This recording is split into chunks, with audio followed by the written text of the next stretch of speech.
Hello there, and welcome to Sleepy Curiosity channel. As you find your comfortable position, let your body begin to release the weight of the day. If this quiet journey is already beginning to slow your thoughts, consider subscribing now, so these stories can keep finding you night after night. Now, let the relaxation settle into your breath. Tonight, we are going somewhere very old.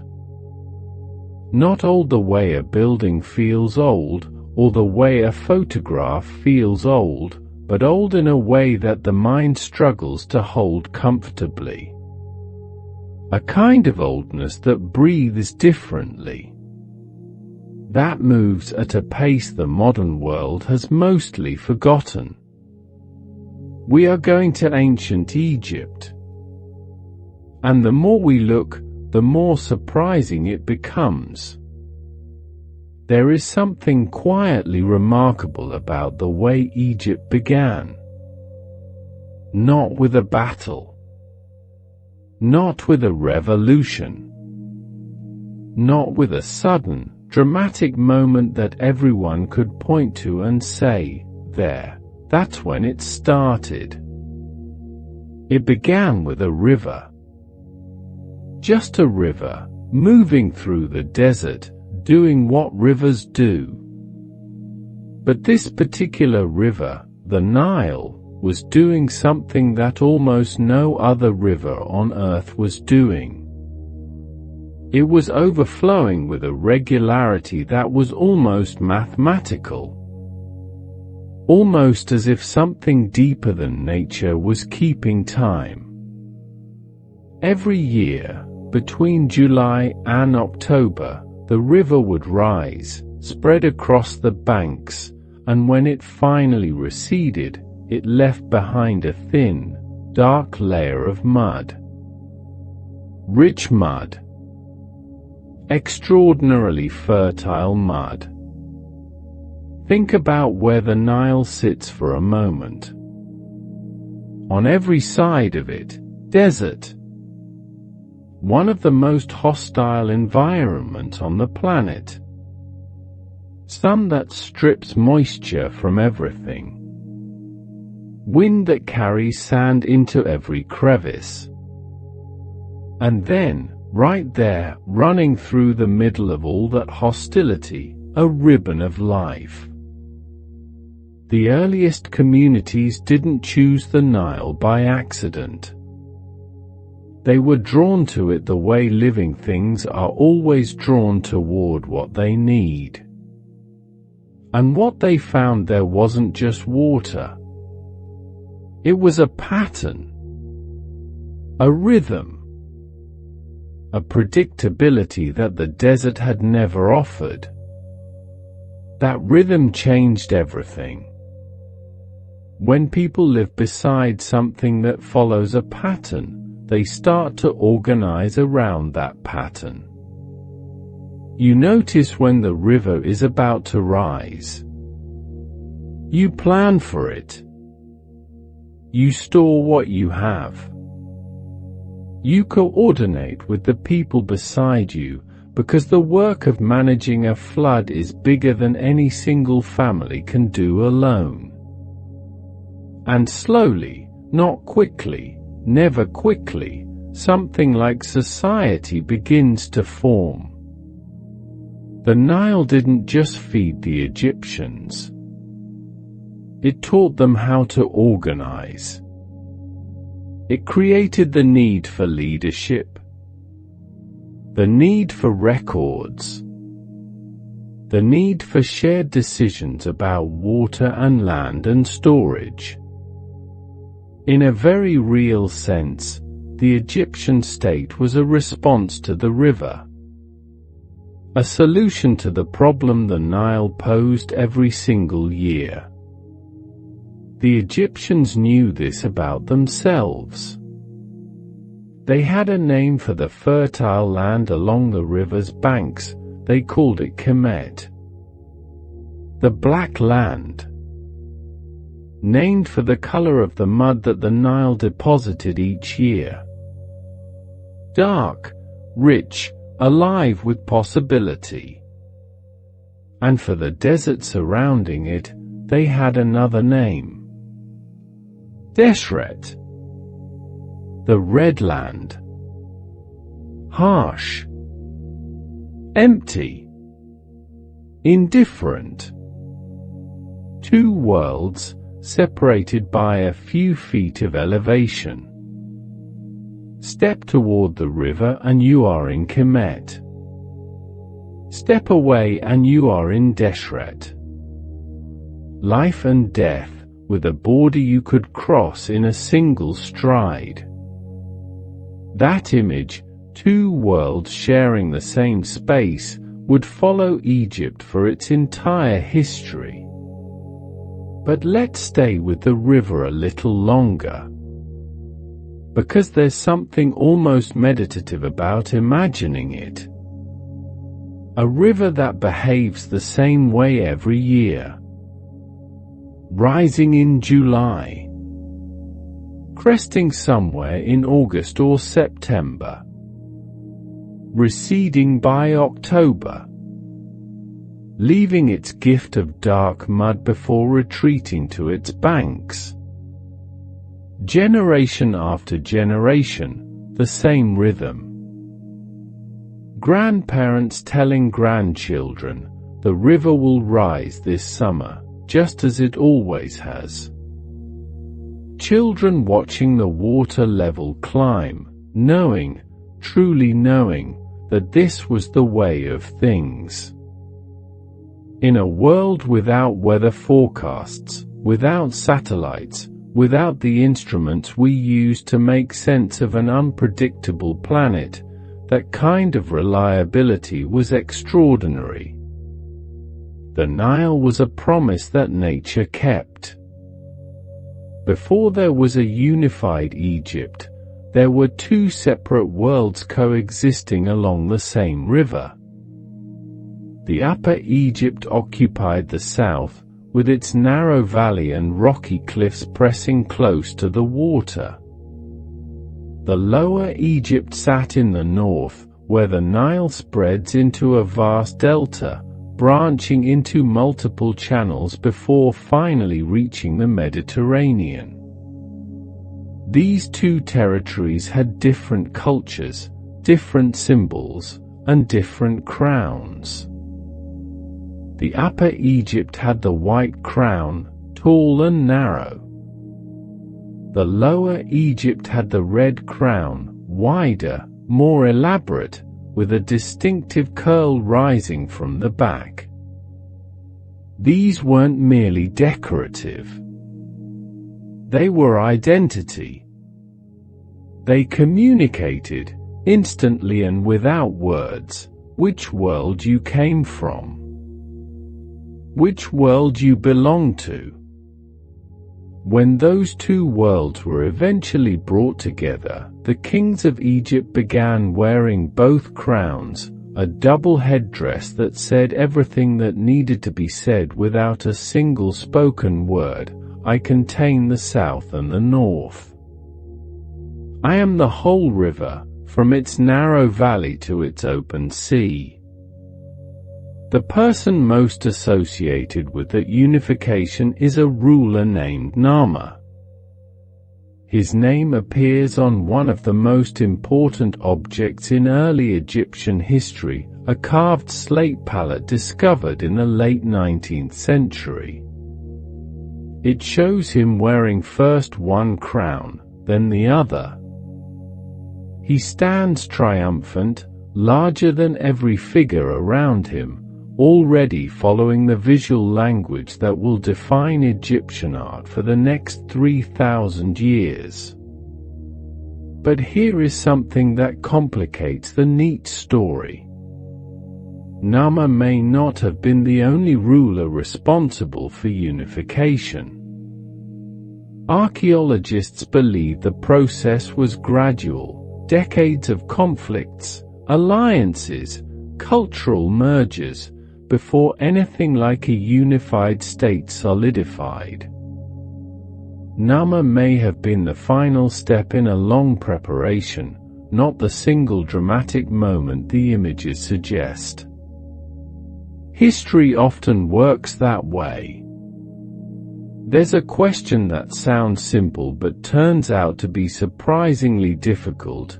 Who was the first pharaoh?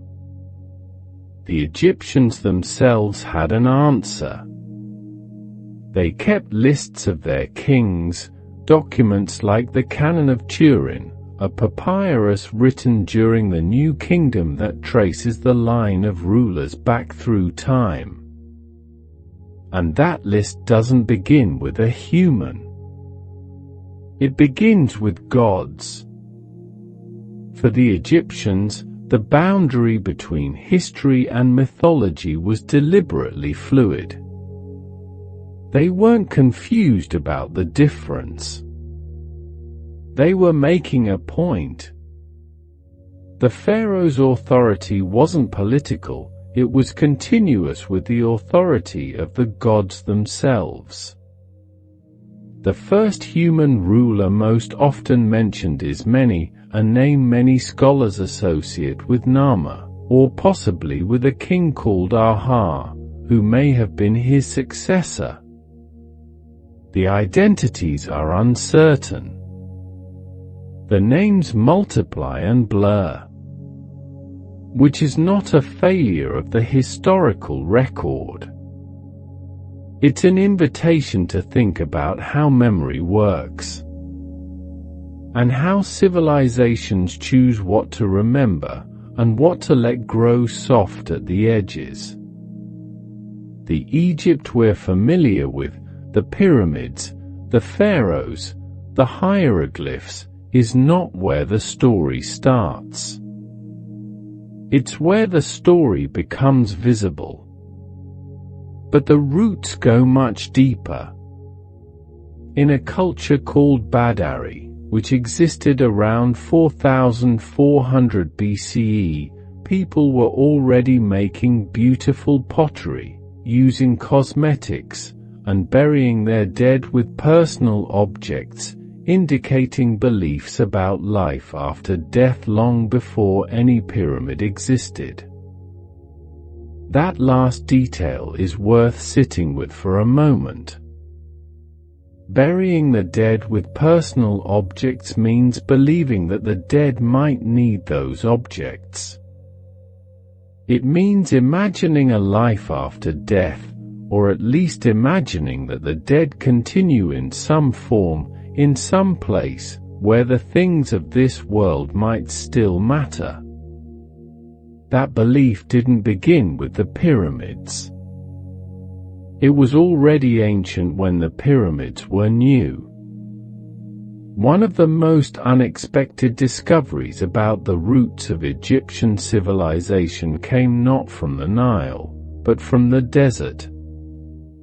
In a place called Nabta Playa, in the southwestern corner of what is now Egypt, archaeologists found a circle of stones arranged with deliberate precision, dating to approximately 1700 to 6500 BCE. That makes it older than Stonehenge by thousands of years. The stones are aligned to mark the rising sun at the summer solstice. There are also wells, animal bones, and evidence of ceremonies.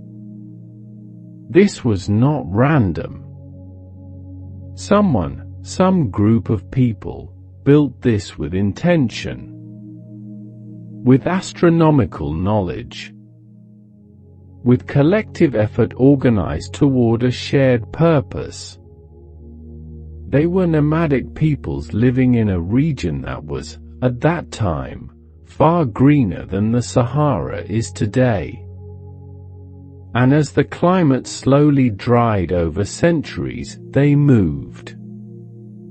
The natural direction was east, toward the permanent water, toward the Nile. And some researchers suggest they brought with them practices, astronomical observation, ritual organization that influenced what eventually became Egyptian civilization. If that's correct, part of the foundation of one of history's greatest civilizations was built not at the river, but at a stone circle in the middle of what would become a desert. The roots of Egypt are buried under sand. And that image deserves a moment to simply rest. The climate itself played a deeper role in Egyptian origins than is often recognized. Around 10,000 BCE, what is today the Sahara was a much wetter region, with lakes, grasslands, and wildlife that included hippos, giraffes, and crocodiles in areas that are now completely barren. Rock paintings found in the desert show hunting and pastoral scenes in environments that no longer exist. Between approximately 5,500 and 3,500 BCE, the climate gradually dried.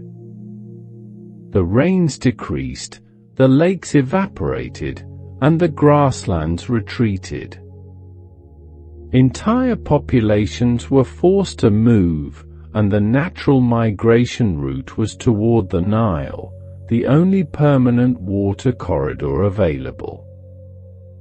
This influx of people from different origins and traditions created a cultural mixture that may have accelerated the development of pre-dynastic societies. In other words, Egyptian civilization may have been, in part, a product of climate change. The environmental pressure that pushed populations toward the Nile banks created the conditions of demographic density and cultural diversity necessary for more complex forms of social organization to emerge. The desert made the civilization. Not by offering abundance, but by forcing people together. By approximately 3,200 BCE, something extraordinary was beginning to happen along the Nile. People were writing. Not poetry.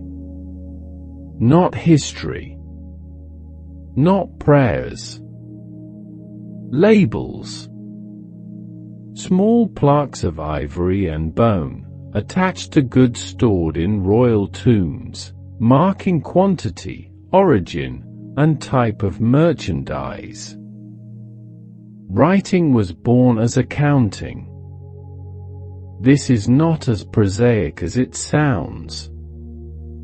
The need to keep track of things, to know how much grain you have, where it came from, who it belongs to, arises only in societies complex enough to have surplus, hierarchy, and the need to manage distribution across distances. Writing was not an invention that preceded civilization. It was a response to it. And yet, within a remarkably short time, this utilitarian tool became something extraordinary.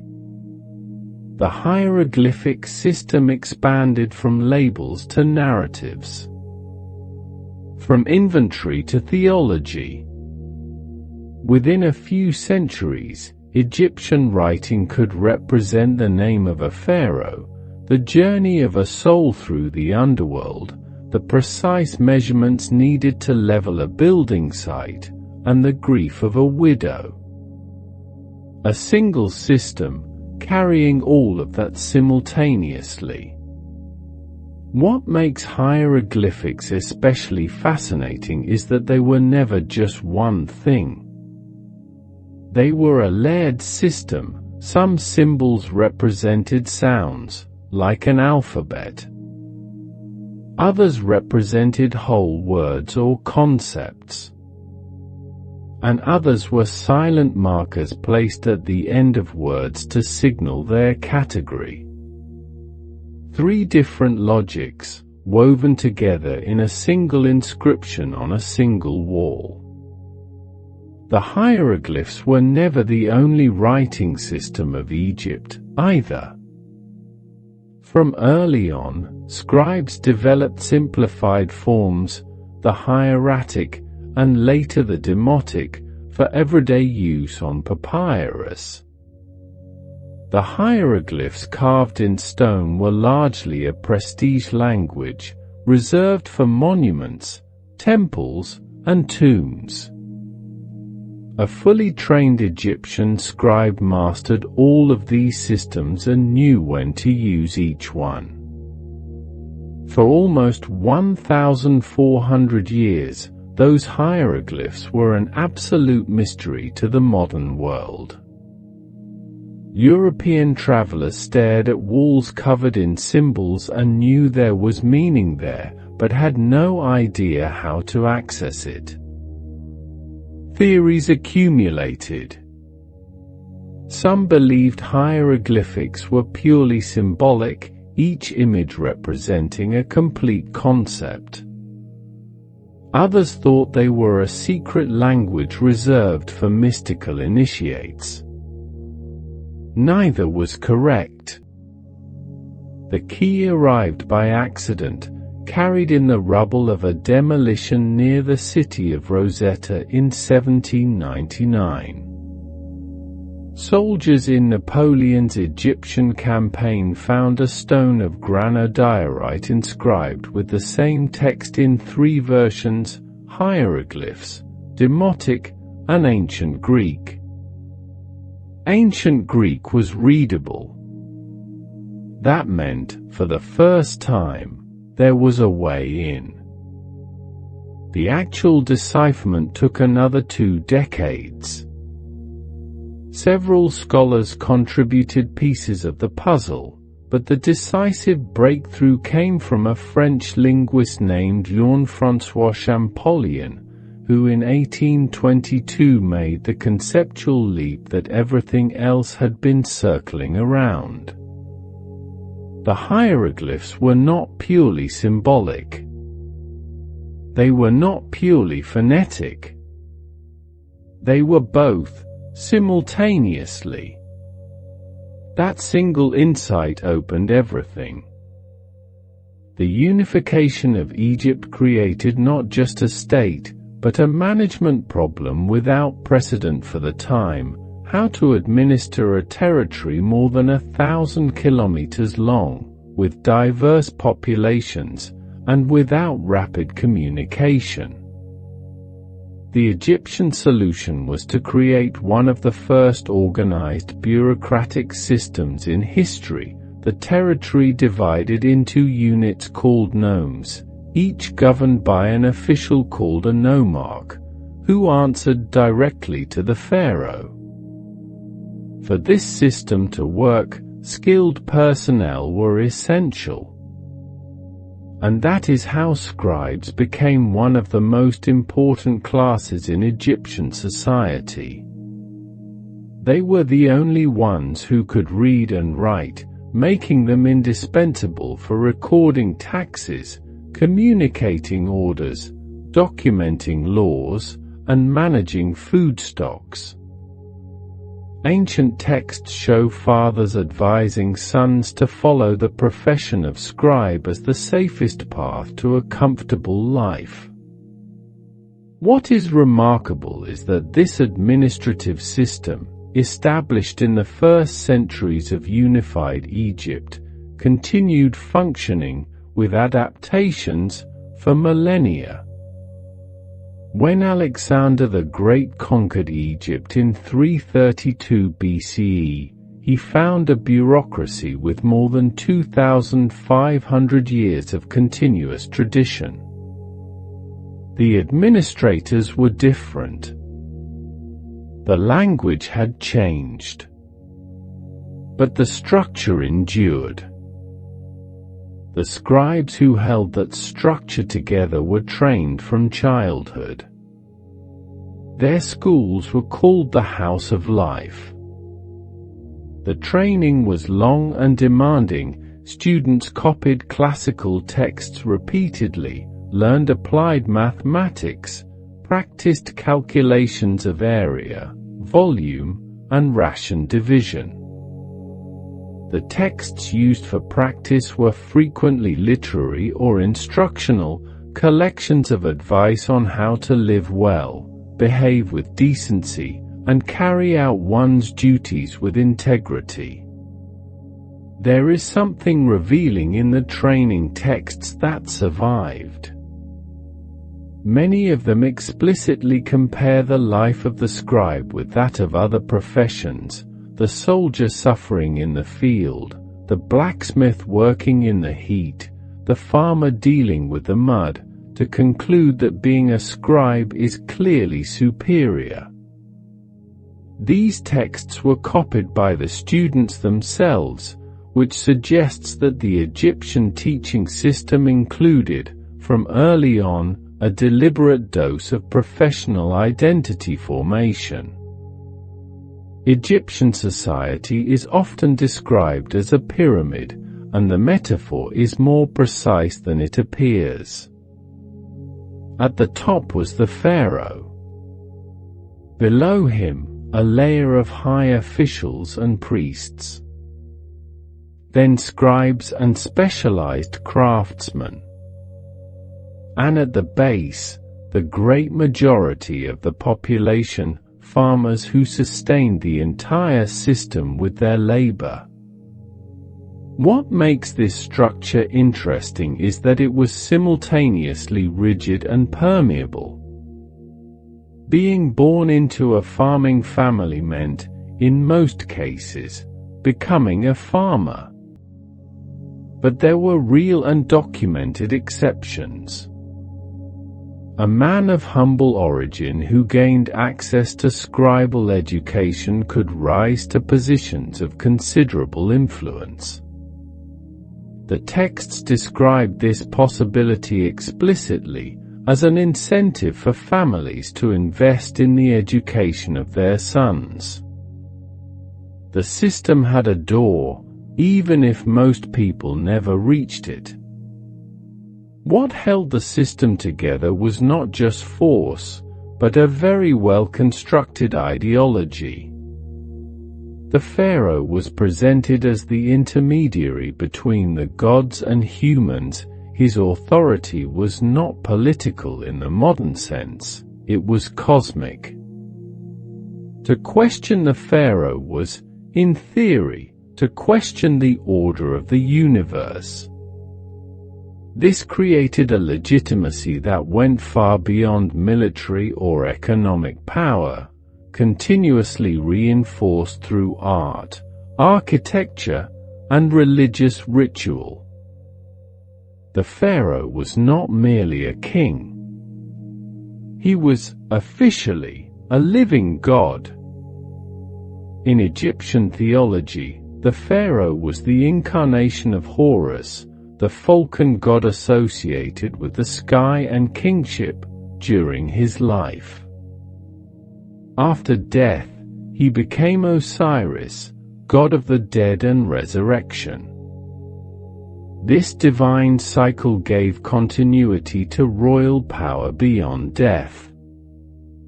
The practical implications of this belief were profound. The pharaoh was the only one who could, in theory, communicate directly with the gods, making him the high priest of all Egyptian cults.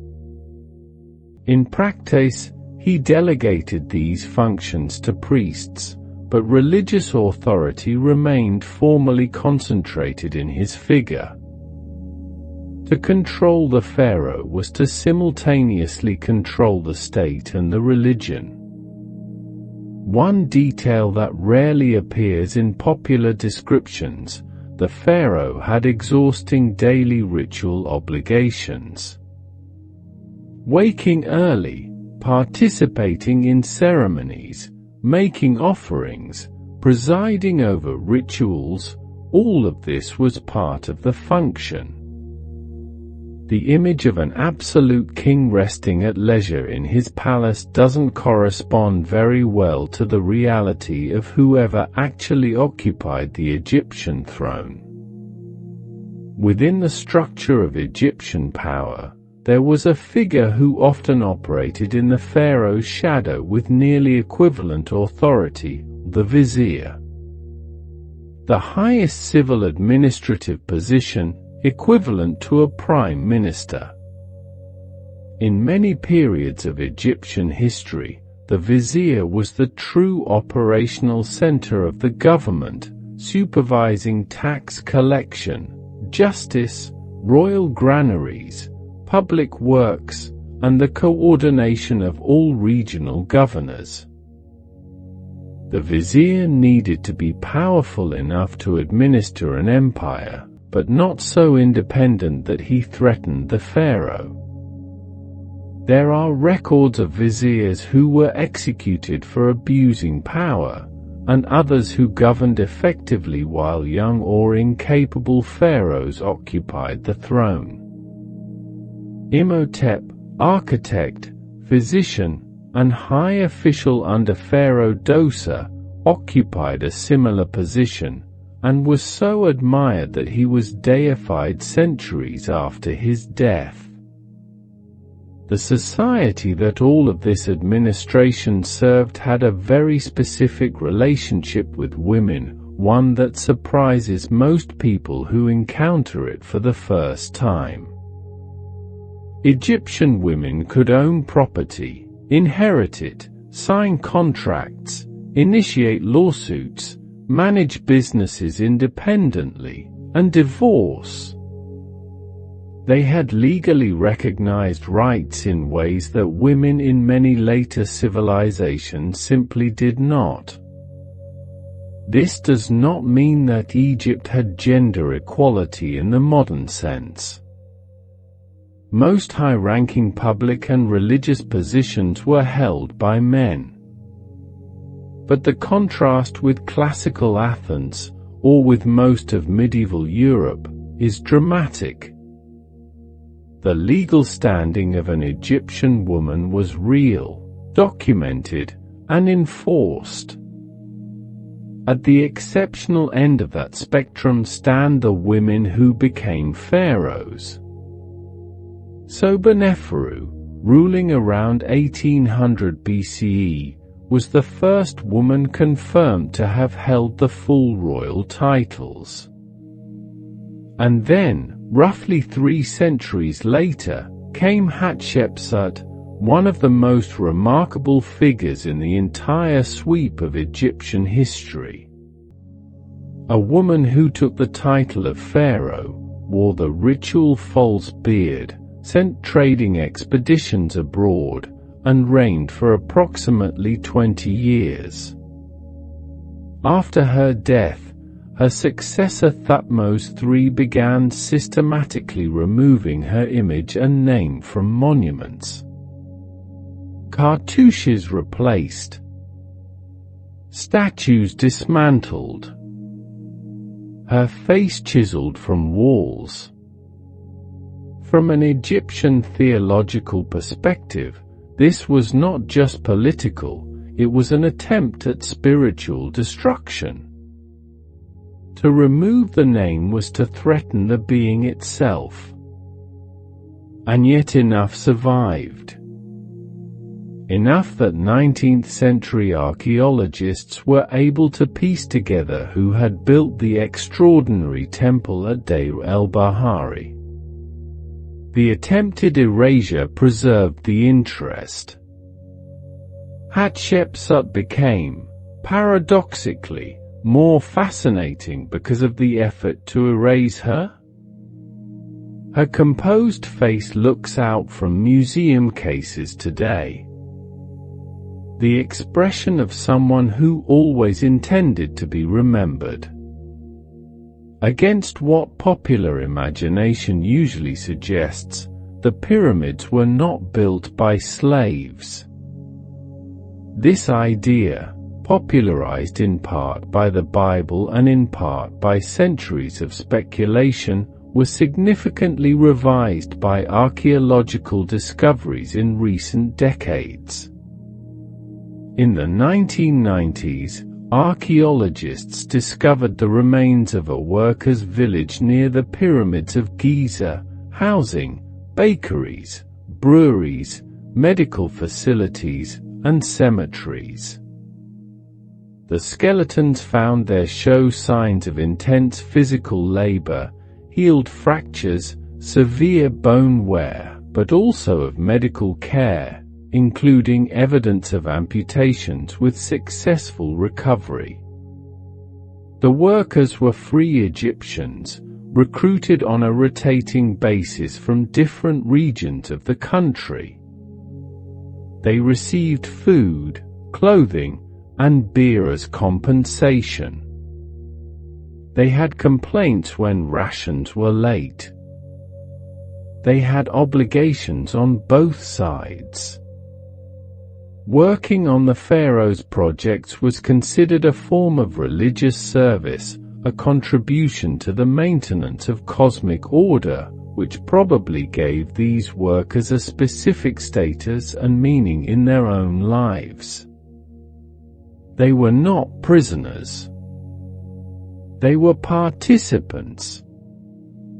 And one of the most extraordinary sites in all of Egypt preserves the evidence of their daily existence with remarkable intimacy.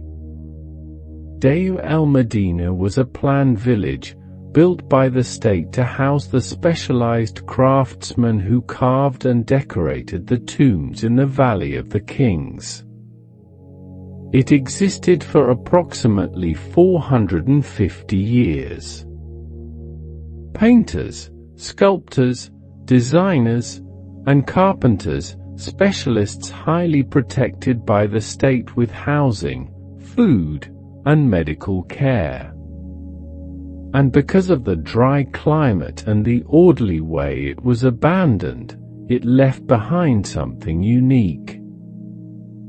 Archaeologists found thousands of fragments of limestone and pottery covered in notes, attendance lists, work absence records with justifications, transaction receipts, personal letters, stories, erotic poems, and even caricatures of pharaohs in animal forms. A famous papyrus describes a workers' strike that stopped construction due to lack of payment. The workers protested formally. The state responded by providing the delayed rations. It was, possibly, one of the first documented strikes in history. This material offers a window into everyday life in ancient Egypt that no temple or royal tomb can provide. The Egypt of ordinary people, with their problems, their jokes, their neighborhood disputes, and their immediately recognizable humanity. A worker drawing a caricature of a rat dressed as a pharaoh, being served by cats. A man writing a list of increasingly improbable excuses for missing work. Laughter, preserved in limestone, 3,000 years old. The economy of power in ancient Egypt passed, to a large extent, through the control of one specific resource, grain. Wheat and barley were simultaneously food, currency, and symbol of stability, and whoever controlled the granaries controlled the state. After the annual harvest, a significant part of agricultural production was delivered as tax, paid in grain, not money, since Egypt did not use metal currency until a relatively late period. This grain was stored in large royal granaries distributed across the country and redistributed to pay officials, construction workers, soldiers, and priests. In years of good Nile flooding, the granaries filled and everyone received their portions. In lean years, the state distributed accumulated reserves. The ability to survive climatic crises depended directly on the administrative efficiency of the central government, which made the state not just desirable, but necessary. Not a distant imposition, but a practical lifeline. The farmer who complained about taxes was also the farmer who ate during the famine because the state had stored grain for exactly that moment. The Nile gave the food. The state made the food survive from one year to the next. And the pharaoh stood at the center of both. The flooding of the Nile was monitored with a tool the Egyptians developed specifically for this purpose, the Nilometer. Essentially a calibrated scale installed at strategic points along the river, frequently inside wells or on submerged columns, that allowed precise measurement of water height during the flood. The readings had immediate economic consequences. Too low meant poor harvest and potential food shortage. Too high meant destruction of homes and villages. The ideal flood fell within a specific range, and Nilometer measurements were used to adjust taxes for the season in advance, avoiding collecting from farmers who had already suffered losses. It was a system of responsive economic policy, linked directly to environmental observation. The scribe recording the waterline at dawn was, in a real sense, setting fiscal policy for the coming year. The justice system of ancient Egypt was administered under the concept of mat, the principle of order, truth, and balance that permeated all Egyptian society. A judge was not just an enforcer of laws, he was a guardian of cosmic balance. For local disputes there were community councils called kenbet. For more serious cases, the matter went up to regional courts or to the vizier himself. What stands out in the judicial records that survived is the sophistication of the process. Testimonies were taken, documents presented, decisions recorded. There are cases in which women successfully sued men. Cases in which workers won complaints against employers. Cases in which corrupt officials were punished. The legal system was imperfect and vulnerable to abuse, but it existed, it functioned, and ordinary people used it. The pantheon of ancient Egypt is one of the most extensive in human history. The Egyptians venerated more than 2,000 deities over the course of their history. But there is something that makes this number less overwhelming. Egyptian gods were not fixed, separate entities. They merged, transformed, and combined. The phenomenon called syncretism was central to Egyptian religion. Two gods could be fused into a single composite deity without either ceasing to exist separately. Amon and Ra, for example, were combined into Amon-Ra, the supreme solar god of the New Kingdom, while maintaining their individual identities in other ritual contexts. This was not contradiction for the Egyptians.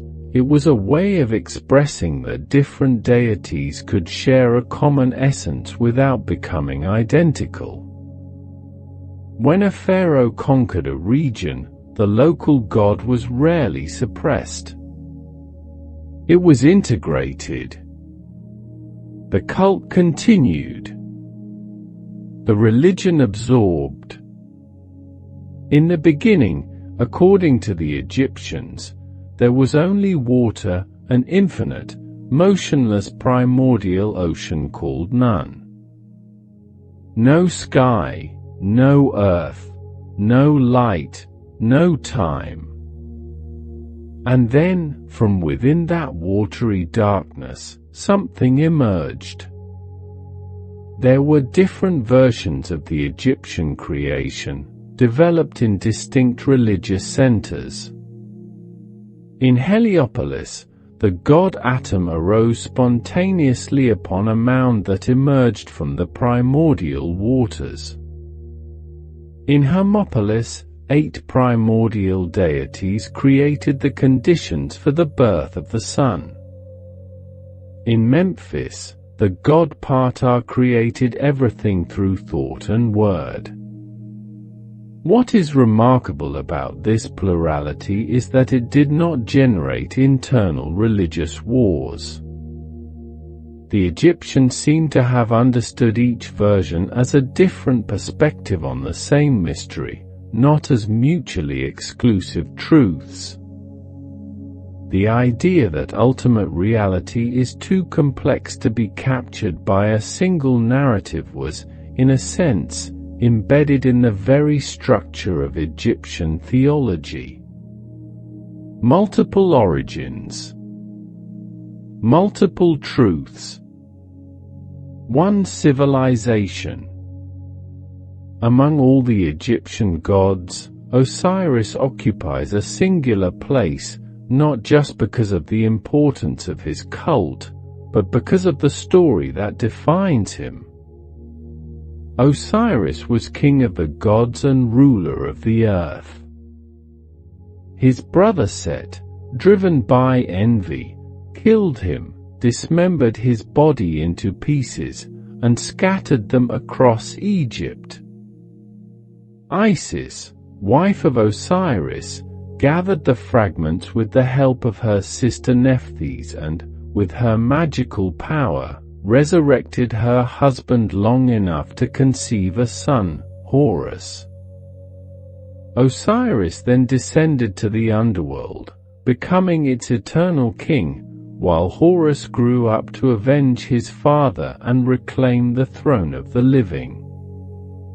This narrative worked on multiple levels simultaneously. It was an agricultural story. Osiris dead and resurrected mirrored the grain that is buried and reborn. It was political. Each living pharaoh was Horus, each dead pharaoh became Osiris. And it was a personal promise for every Egyptian: if Osiris survived death, anyone who followed the correct rituals could do the same. Ra, the sun god, was the organizing principle of all existence. The sun rose, crossed the sky, and set, and this daily cycle was understood as a constant battle between order and chaos. During the day, Ra traveled across the sky in his solar bark, bringing light and life to the world. At night, he descended into the underworld, the Duat, traversing its 12 chambers in a perilous journey, facing new obstacles at each hour.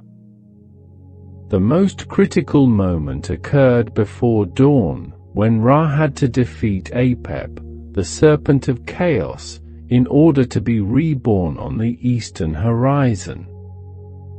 This battle was not considered a past mythological event. It happened every night, and its outcome was never guaranteed. The rituals in Egyptian temples had, among other functions, the role of supporting Ra on this nocturnal journey. Priests recited spells against Apep, burned effigies of the serpent, and made offerings. Human beings, participating actively in the maintenance of the cosmos. There is a period in Egyptian history that represents the greatest religious rupture the civilization ever experienced, and it lasted only about 17 years.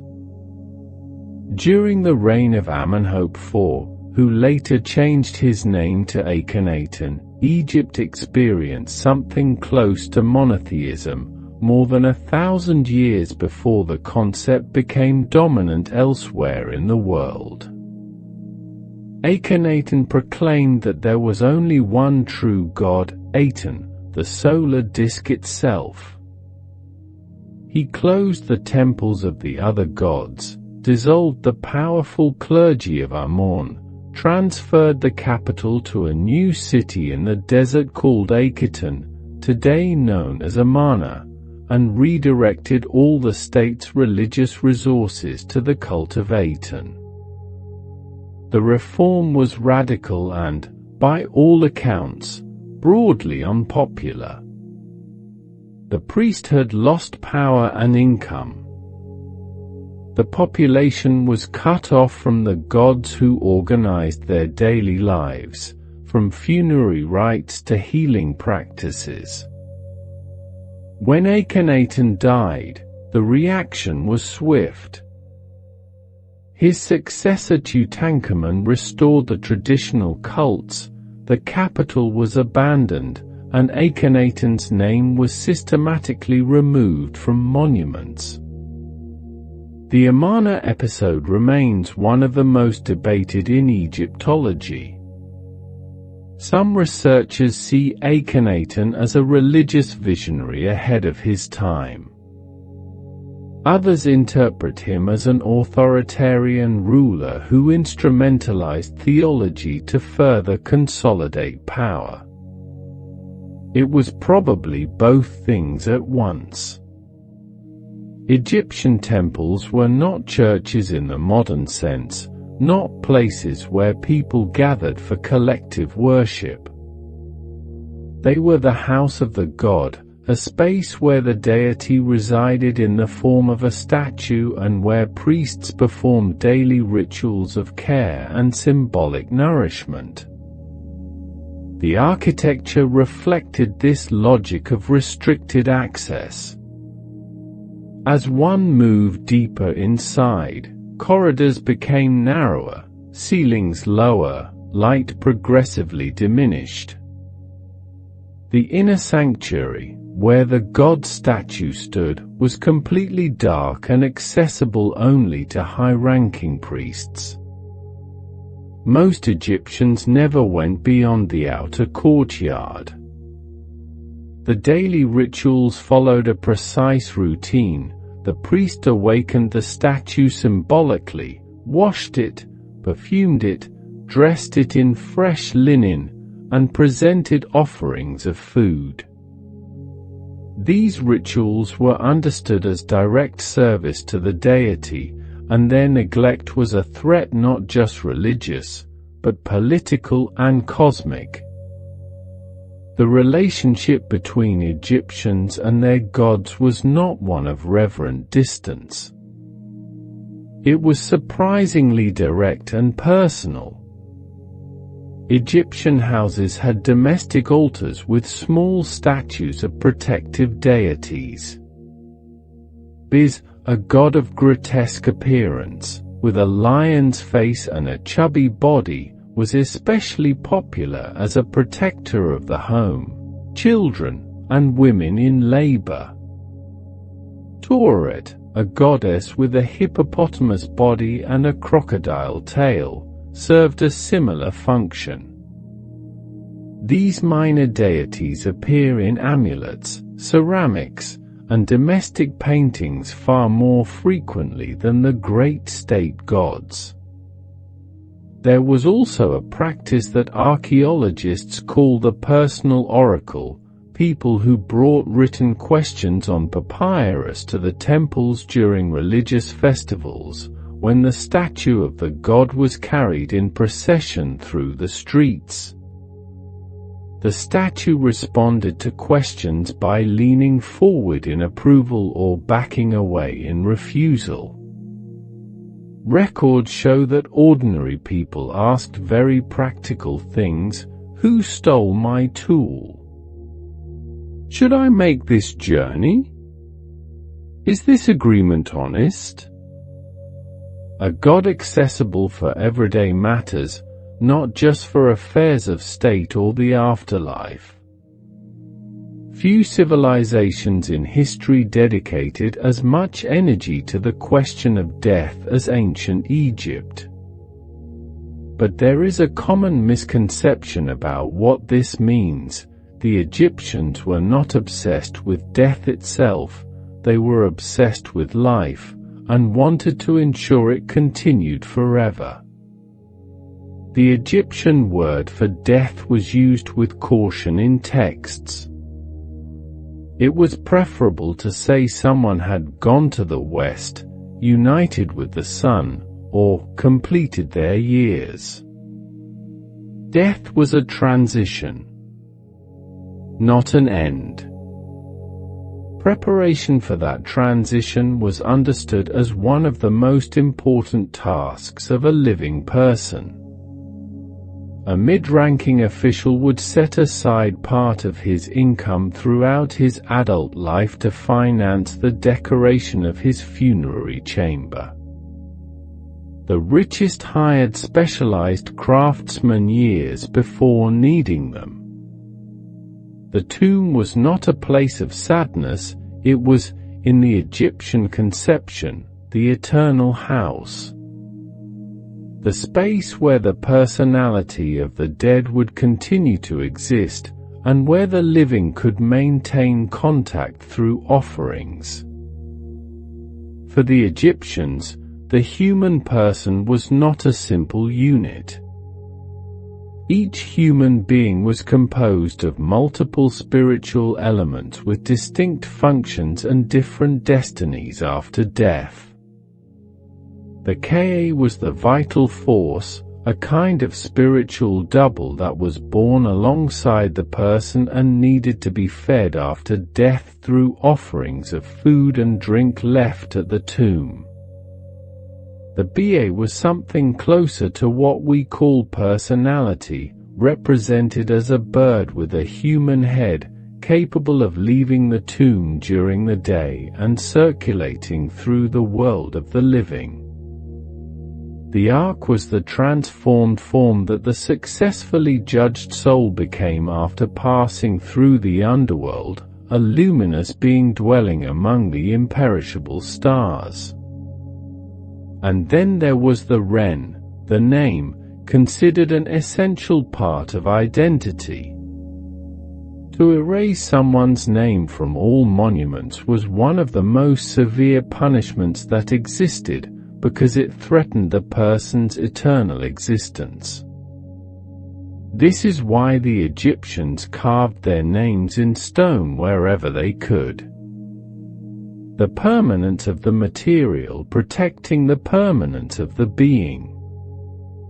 The process of mummification is probably the most well-known and most misunderstood aspect of Egyptian funerary culture. What the Egyptians were doing was essentially a preservation operation motivated by a very specific belief: the Ba needed a recognizable body to return to.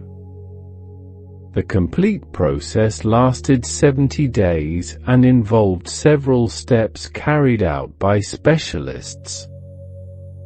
First, the internal organs were removed: stomach, intestines, lungs, and liver, extracted and preserved separately in canopic jars. The heart, however, was left in place. It was the only organ the Egyptians considered the seat of thought, memory, and personality. To remove it would be to destroy the essence of the person. The brain, by contrast, received a treatment that seems surprising from a modern perspective. it was considered unimportant and discarded, removed through the nasal passages with a hook, fragmented, and drained. For a civilization that developed sophisticated medical knowledge in many areas, this reveals a different map of the human body.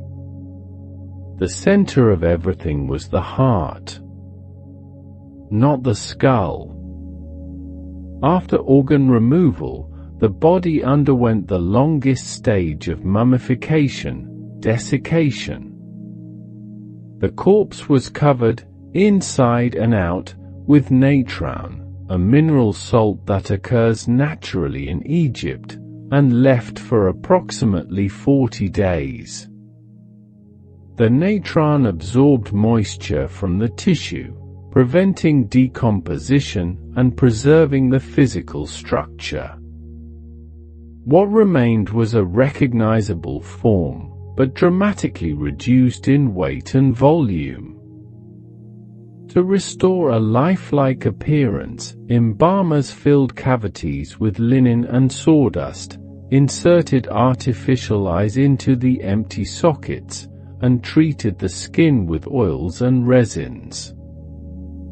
Then came the wrapping, sometimes hundreds of meters of fine white linen applied in careful layers, with protective amulets tucked between them at specific positions. The quality of mummification varied enormously with the financial capacity of the family. The most elaborate version was reserved for royalty and the wealthy. The simplest version, accessible to the poor, still served the essential ritual function.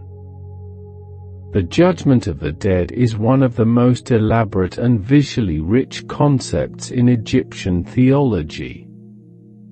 After death, the soul arrived at the Hall of Two Truths, judged before a tribunal of 42 deities.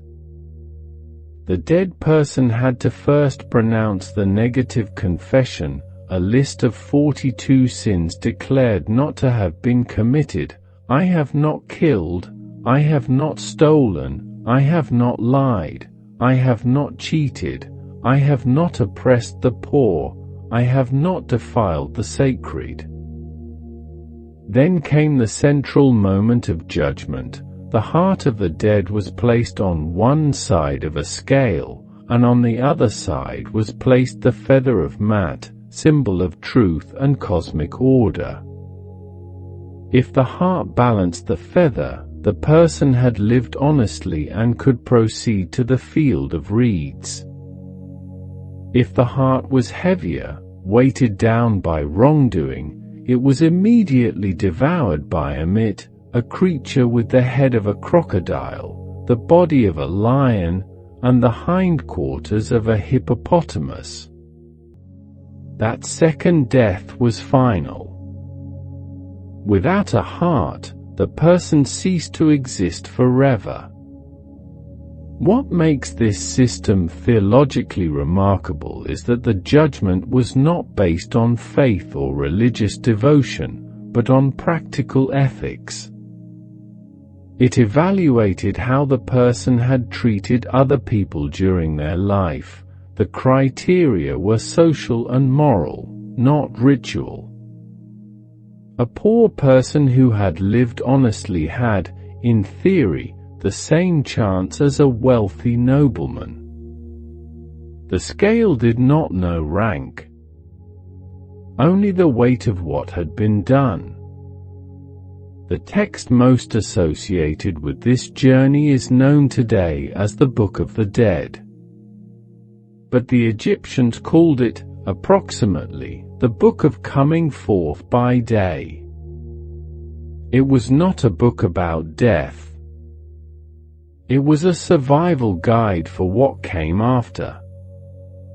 A collection of spells, instructions, and magical formulas to help the soul navigate the dangers of the duat, how to answer the guardians correctly, how to pass through the guarded gates, how to ensure that the heart balanced the feather. The text was not fixed. Different versions contained different selections of spells, and wealthier families could commission personalized editions with the dead person's name written in the blanks. Earlier versions of the same concept, the pyramid texts and the coffin texts, show how the idea evolved over centuries, initially reserved for pharaohs, then extended to the nobility, then eventually available to anyone who could afford a scribe.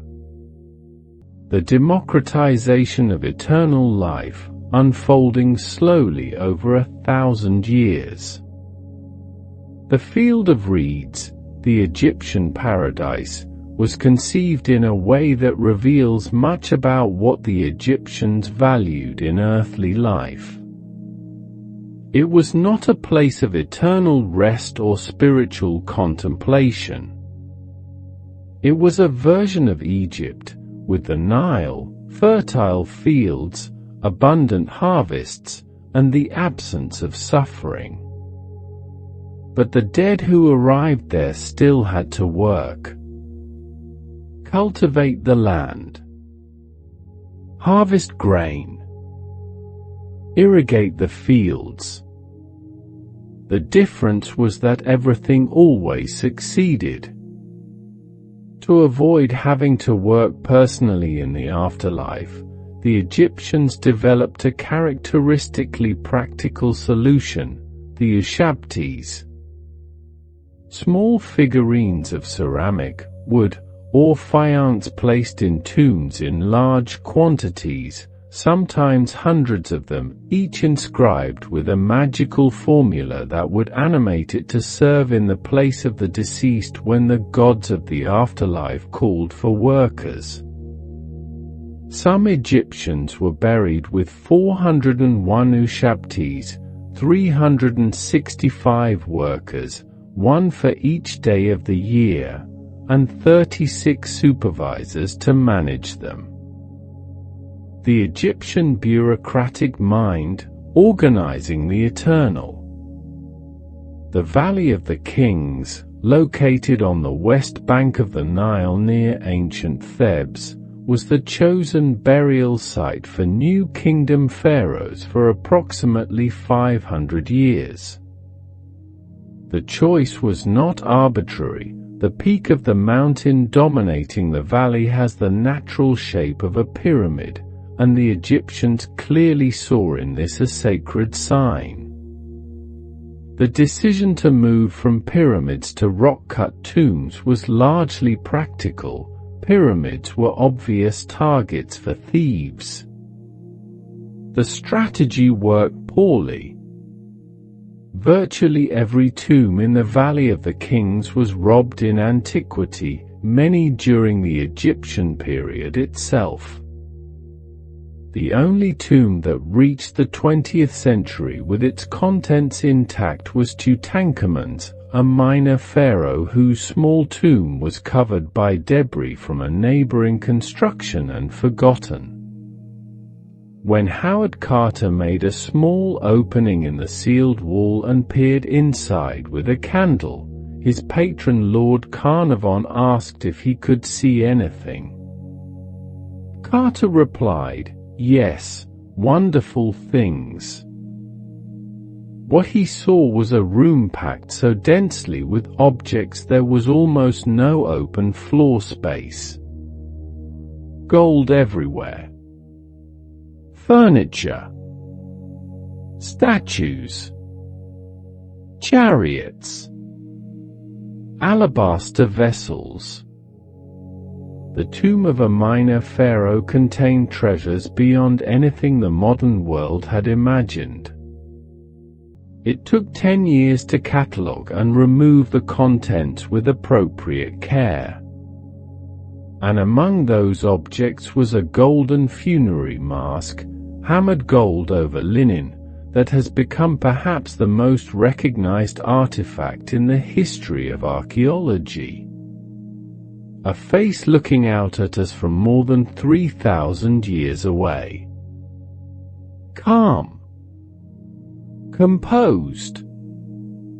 wearing the expression of someone who expected to be seen again. Just not quite like this. The first pyramid in history was not built with a perfect triangular form. It began as something completely different, and its transformation during construction reveals how the Egyptians learned to build while they were building. The Pyramid of Djoser, erected around 2650 BCE at Saqqara under the supervision of Imhotep, began as a mastaba, a flat rectangular funerary structure that was the standard for nobles and kings before the pyramid era. Imhotep, simultaneously architect, physician, and high official, had the idea of stacking progressively smaller mastabas on top of each other, creating a stepped structure of 6 tiers reaching about 62 meters in height. The result was something Egypt had never seen before, a monumental stone structure visible for kilometers, transforming permanently the landscape and the architectural ambitions of the civilization. Building in stone was, in itself, a statement about eternity. Stone doesn't rot. Stone doesn't burn. Stone resists time in a way that wood and mud brick simply cannot.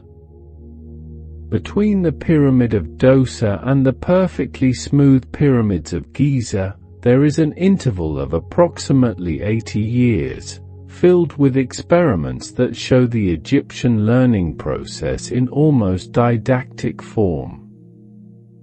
The bent pyramid at Djoser began at an angle of 54 degrees, too steep for the planned height. Midway through construction, the builders realized the structure was developing dangerous internal stresses. Cracks were forming. The angle was changed to 43 degrees during the build, creating the characteristic bent shape visible today. That experience led directly to the Red Pyramid, built immediately after by the same pharaoh, Seneferu, with a shallower angle from the very beginning. It was the first truly smooth, geometric pyramid in history, and the model that successors would follow at Giza. What this process reveals is that the Great Pyramids were not the creation of an isolated genius with a perfect plan from the start. They were the result of decades of experimentation, of errors documented in stone, and of progressive adjustments. Every imperfect pyramid before Giza is a lesson that made Giza possible. The Great Pyramid of Giza is the only one of the 7 wonders of the ancient world still standing, and after more than 4,500 years, it remains one of the most precisely constructed structures humanity has ever produced. The 4 sides of the base each measure approximately 230 meters, with variation between them of less than 20 centimeters, an error of less than 0.1% at that scale. The alignment with the cardinal points is accurate to a fraction of a degree. It is estimated to contain between 2.3 and 2.6 million stone blocks, with an average weight of 2.5 tons each, though some blocks in the king's chamber weigh up to 80 tons. The project lasted approximately 20 years, which means workers needed to place an average of 800 tons of stone per day. How this was done with the technology available at the time continues to be one of the most debated questions in archaeology, not because the answer is impossible, but because the evidence left by the Egyptians themselves is still incomplete. The Sphinx of Giza is one of the most recognizable monuments in the world, but surprisingly little is known with certainty about it. There are no contemporary inscriptions that clearly identify it, and the name the Egyptians of its period gave it is unknown. The attribution to Pharaoh Khafre is based mainly on location and stylistic resemblance, but this attribution is not universally accepted. Some researchers argue the head was recarved in a later period, which would complicate any conclusions about the original portrait. The body of the Sphinx was carved directly from the local limestone bedrock, meaning the Sphinx and the surrounding rock are literally the same stone, separated by human hands. It measures about 73 meters in length and 20 meters in height, making it the largest monolithic sculpture of the ancient world. The nose, frequently attributed in popular stories to Napoleon, was actually damaged centuries before his time. A drawing from a 15th century traveler already shows it without the nose. Who damaged it and exactly when remains uncertain. The Temple of Karnak, in Luxor, is not a single building. It is a complex that grew for approximately 2,000 years, with each pharaoh adding, modifying, or expanding previous structures. The result is one of the largest accumulations of religious architecture ever built by humanity. The complex covers approximately 100 hectares and contains temples, chapels, pylons, obelisks, sacred lakes, and statues in a density that is almost impossible to absorb in a single visit. The hypostyle hall alone contains 134 stone columns, the largest more than 20 meters tall, with a circumference wide enough for 100 people to stand around them holding hands. What Karnak reveals about Egyptian architecture is the logic of accumulation. Pharaohs did not demolish their predecessors' work, they added to it, expanded it, decorated it. The resulting complex is an architectural stratigraphy. A trained archaeologist can read the political history of Egypt in the construction layers of Karnak, the same way a geologist reads the history of the Earth in layers of rock. Abu Simbel is one of the greatest engineering feats of the ancient world, and also the setting for one of the greatest engineering feats of the modern world, when it had to be completely relocated in the 20th century. The temple was built by Ramesses II around 1264 BCE, carved directly into a sandstone cliff face in Nubia. Its facade is dominated by four colossal seated statues of the pharaoh himself, each about 20 meters tall. The interior extends more than 60 meters into the rock, ending in a sanctuary aligned so that twice a year, on dates corresponding to the pharaoh's birthday and coronation, the rising sun illuminates directly 3 of the 4 inner statues for a few minutes, leaving only Ptah, god of darkness, in shadow. This alignment was calculated before a single strike of a chisel broke the rock. When the construction of the Aswan Dam in the 1960s threatened to submerge Abu Simbel, an international operation cut the entire temple into more than 1,000 blocks, moved them, and reassembled the structure 65 meters higher, preserving the solar alignment with remarkable precision. One aspect of Egyptian architecture that rarely receives adequate attention is color. The monuments that have reached us, weathered pyramids, pale sandstone temples, sand-toned statues, create an impression of monumental austerity that does not correspond to the original reality. Ancient Egypt was extraordinarily colorful. Temples and tombs were painted from floor to ceiling with vibrant pigments. The walls covered in hieroglyphs were entirely painted, each symbol in its corresponding color.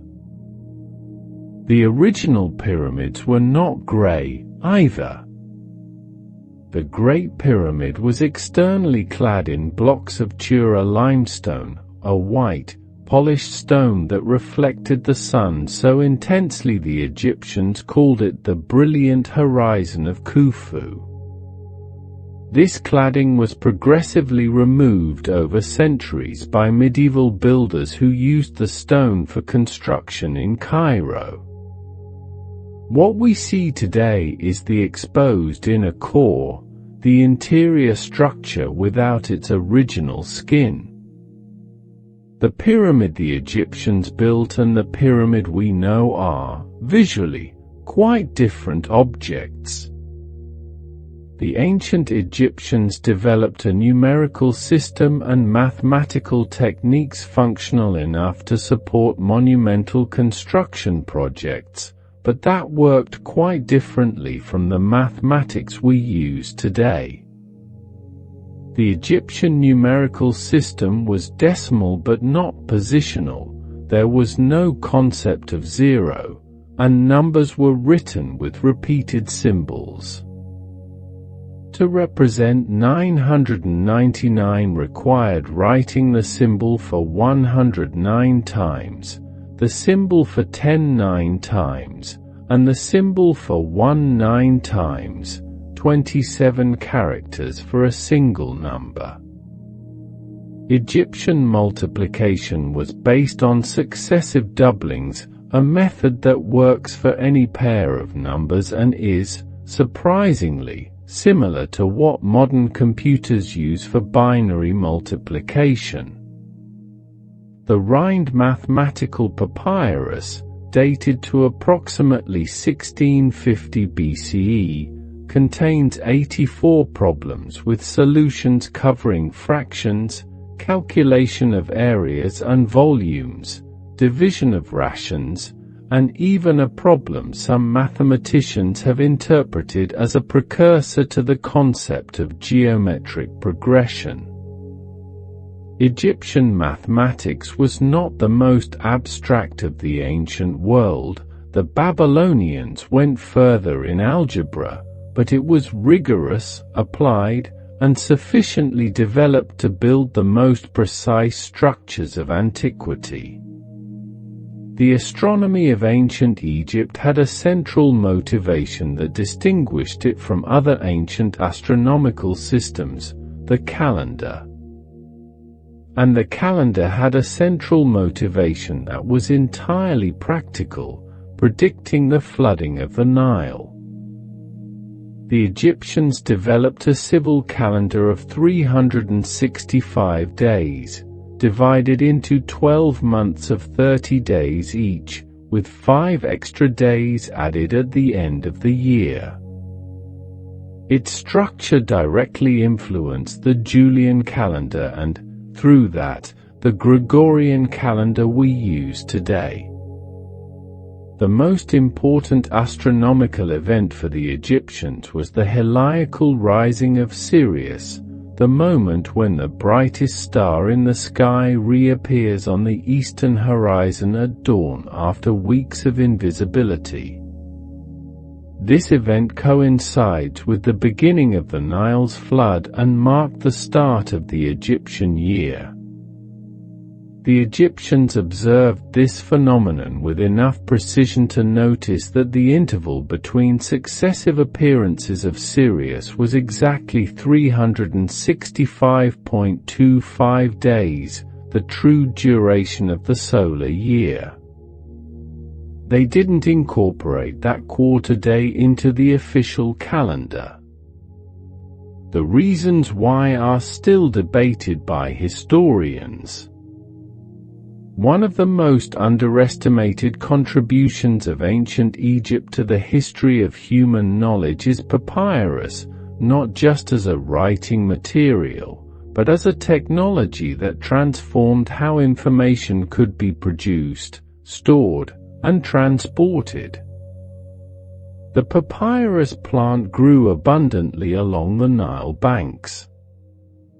The manufacturing process was relatively direct. The stalks were cut into thin strips, the strips laid in 2 perpendicular layers, pressed, and dried in the sun. The result was a light, flexible surface durable enough to survive centuries in dry conditions. What papyrus allowed that clay, stone, and wood could not was rapid, high-volume production. A scribe could write on papyrus at a speed far superior to carving in stone. This democratized documentation, not to the point of making it accessible to all, but enough that contracts, letters, administrative records, and literary texts could circulate in quantities that would have been impossible with any other medium. Egypt became the primary exporter of papyrus to the Mediterranean world. The word paper derives, through Latin and Greek, directly from the Egyptian papyros. The medicine of ancient Egypt is one of the most surprising aspects of the civilization to those encountering it for the first time. Not because it was magically advanced beyond its time, but because it was genuinely sophisticated in specific areas. The Edwin Smith papyrus, dated to approximately 1600 BCE but likely copied from much older texts, describes 48 clinical cases, primarily traumatic injuries. For each case, examination, diagnosis, prognosis, treatment. And for hopeless cases, it simply says, an affliction not to be treated. That phrase is remarkable. It demonstrates a willingness to acknowledge the limits of knowledge. To say, I don't know how to fix this, and pretending otherwise would be dishonest. The Ebers Papyrus, the longest surviving medical document, contains more than 700 prescriptions for conditions from intestinal infections to skin diseases. Many of the ingredients used, honey, garlic, castor oil, myrrh, have antibacterial or anti-inflammatory properties that modern science has confirmed. The Egyptians didn't know why these things worked. But they had observed, over centuries of practice, that they did. The medical specialization of ancient Egypt surprised the Greeks when they came into contact with Egyptian civilization. Herodotus noted with admiration that Egyptian medicine was completely divided by specialty. Each physician treated only one part of the body or one category of disease. Texts mention specialists for teeth, eyes, stomach, animal poisons, women's diseases, and war wounds. This level of specialization requires a patient population large enough to justify it, implying a regular demand for medical care across different layers of the population. There is also surgical evidence preserved not just in texts, but in bones. Skeletons found at Deir el-Medina show amputated long bones with clean cuts and evidence of healing, meaning patients survived the procedure for months or years. A particularly remarkable discovery is a prosthetic toe found on a female mummy from the New Kingdom, made of wood and leather, articulated in two pieces, with signs of prolonged use in life, not just ritual placement after death. It is one of the oldest known functional prostheses in human history. The social lives of ancient Egypt are visible not just in grand monuments, but in smaller, more intimate objects. Egyptian children played with articulated dolls, balls, spinning tops, and small wooden animals, many found in tombs and archaeological sites. The idea of preserving playful objects alongside the dead suggests that childhood was seen as a phase with its own value, not merely utilitarian preparation for adult life. There are also records of adoption contracts in ancient Egypt, indicating legal recognition of non-biological family bonds. Childless couples could adopt, and the inheritance rights of adopted children were protected by law, a legal sophistication that surprises for the period. The Egyptians also had a well-developed sense of humor. In Deir el-Medina, among the limestone fragments covered in daily notes, archaeologists found drawings that appear to be caricatures, a rat dressed as a pharaoh being served by cats, animals playing music, animals playing board games. The equivalent of a joke shared between workmates, preserved in stone for 3,000 years. The Senet board game was the most popular game in ancient Egypt, played by people of all social classes for more than 2,000 years. Boards were found in pharaohs' tombs and in the dwellings of common workers, made of materials ranging from gold and ivory to simple clay. The exact rules are still debated, no complete explanatory text survived, but the basic structure seems to have involved pieces moving along 30 spaces on a 3-row board, with movement determined by thrown sticks or bones. What makes Senet culturally interesting is the religious dimension it acquired over time. The game was eventually interpreted as a metaphor for the soul's journey through the world of the dead, the board spaces corresponding to the chambers of the Duat, and victory in the game representing arrival in paradise. Tutankhamun was buried with 4 Senet boards. The game that began as a pastime became a symbol of the human journey, which reveals how Egyptian culture had the capacity to infuse sacred meaning into the most everyday objects.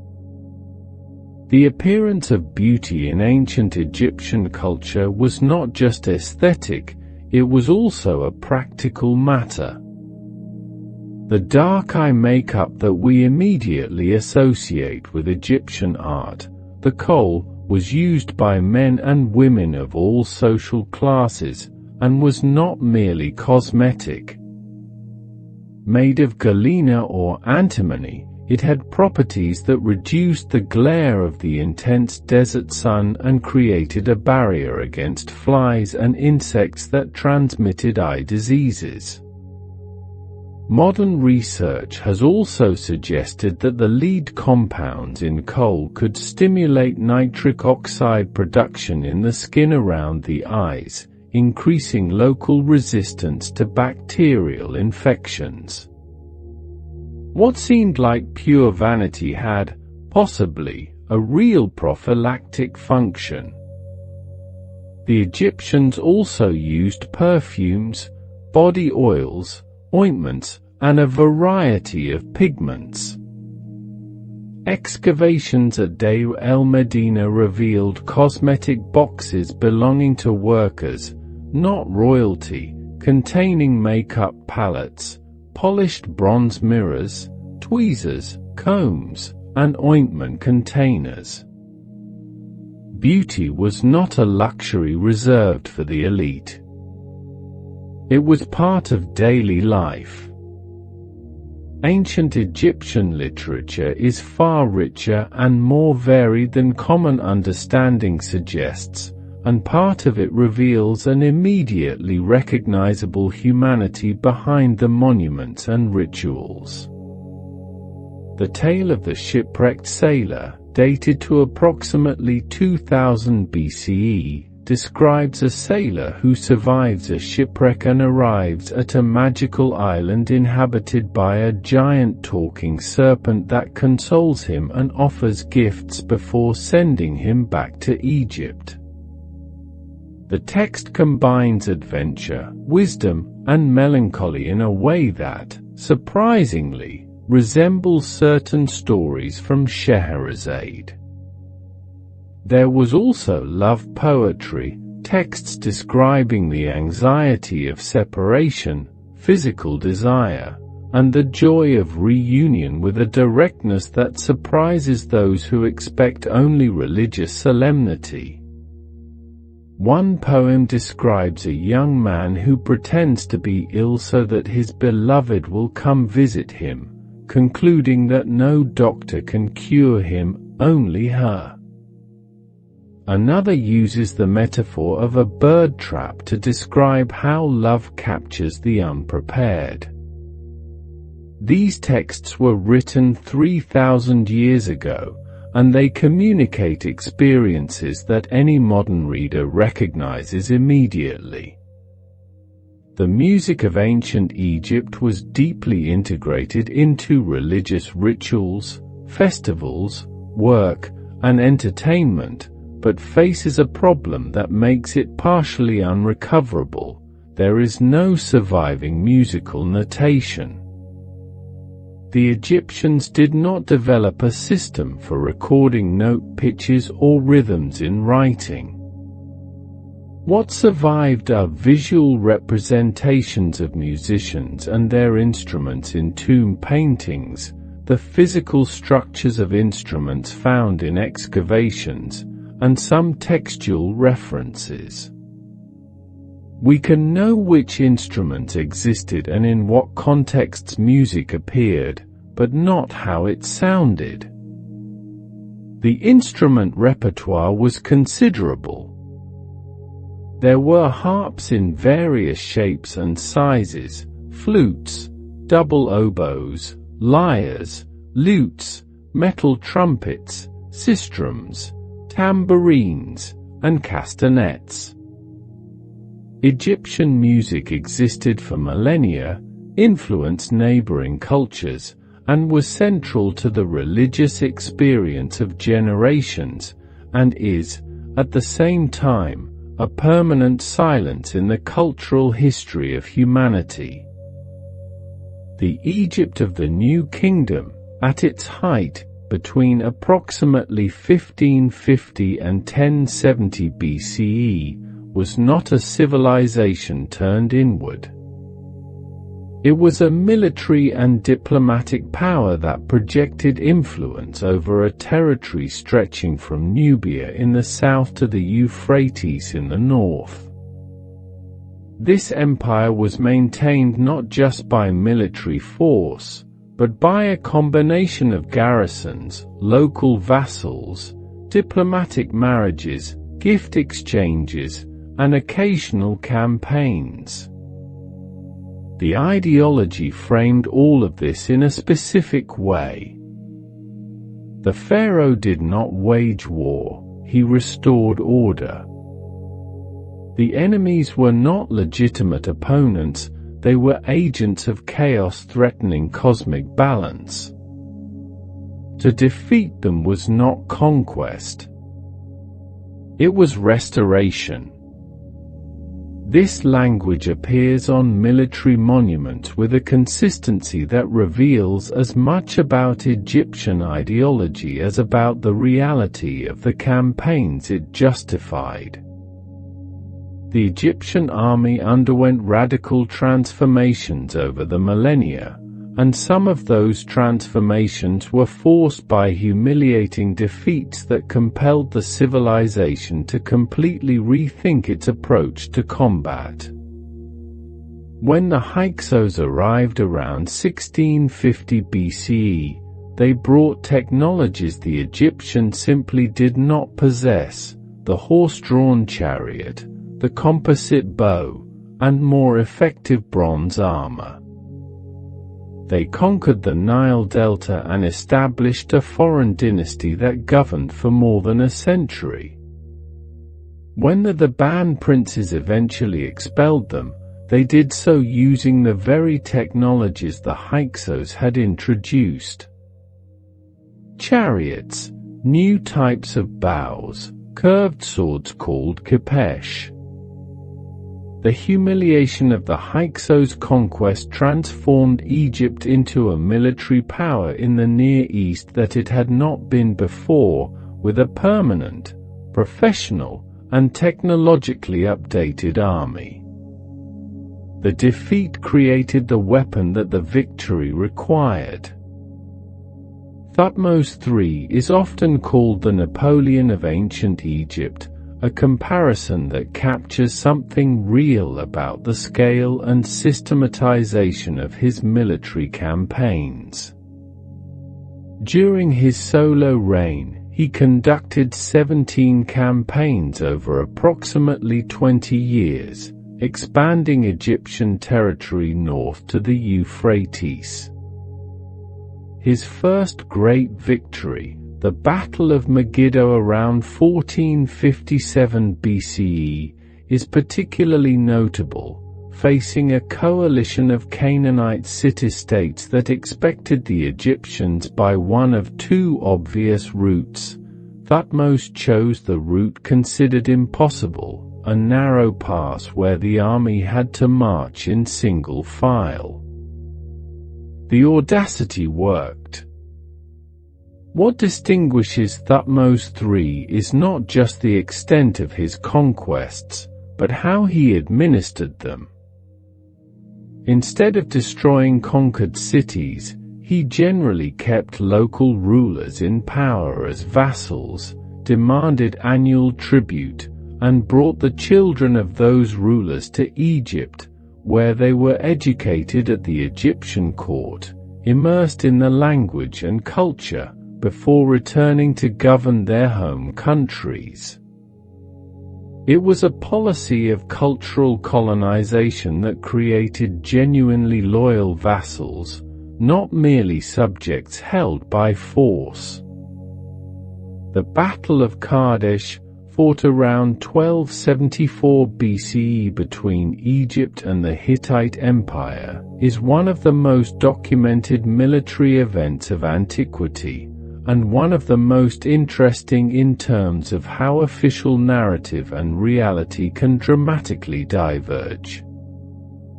The Egyptian version, inscribed on multiple temple walls, presents Kadesh as an extraordinary personal victory of Ramesses II, the pharaoh abandoned by his generals, surrounded by Hittites, invoking Amon and fighting alone against thousands until he turned the battle. The reality, reconstructed by historians from sources on both sides, is different.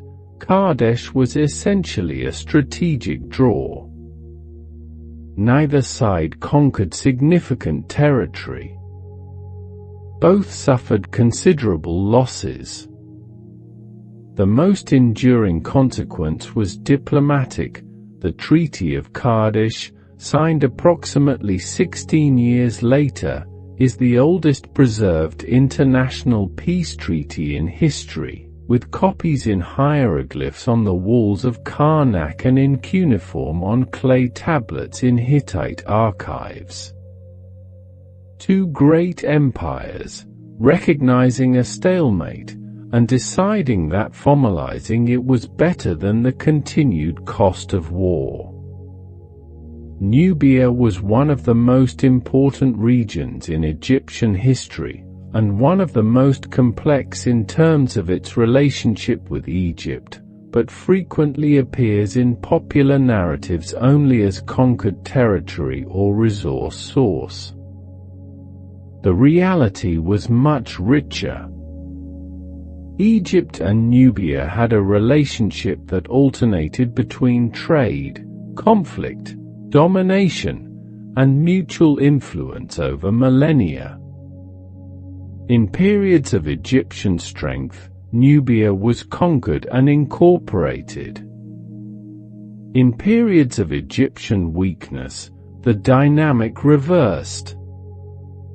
The most dramatic example of that reversal is the 25th dynasty, around 747 BCE, when Nubian kings from the region of Kush conquered all of Egypt and governed as pharaohs for approximately a century. These Nubian pharaohs restored neglected temples, revived religious practices that had been abandoned, and built pyramids in Nubia at a time when the Egyptians had long abandoned that monumental form.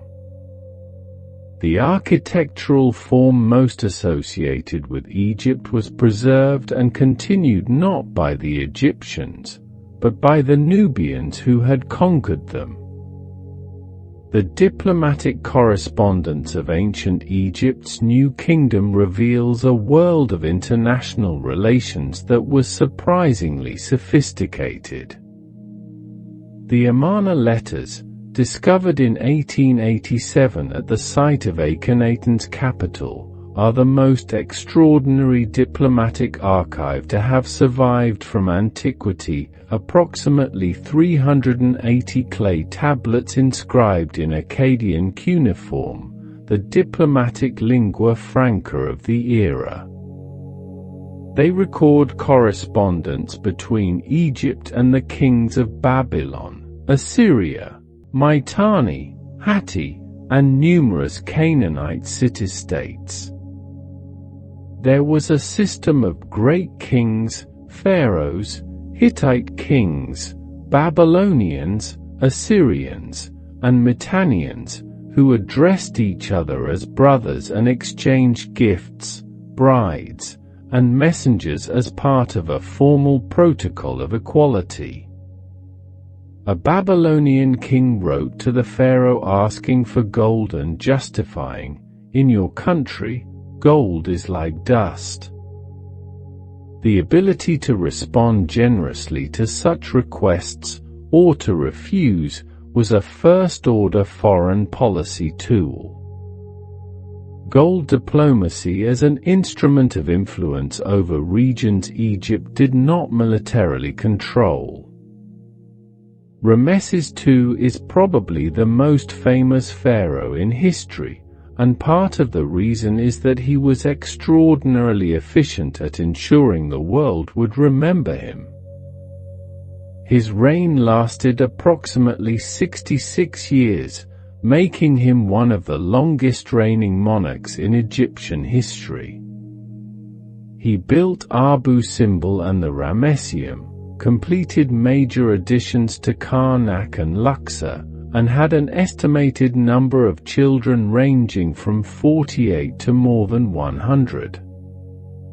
But perhaps his most enduring contribution to his own fame was the systematic practice of inscribing his name over the monuments of predecessors, replacing earlier cartouches with his own on temples and statues across Egypt.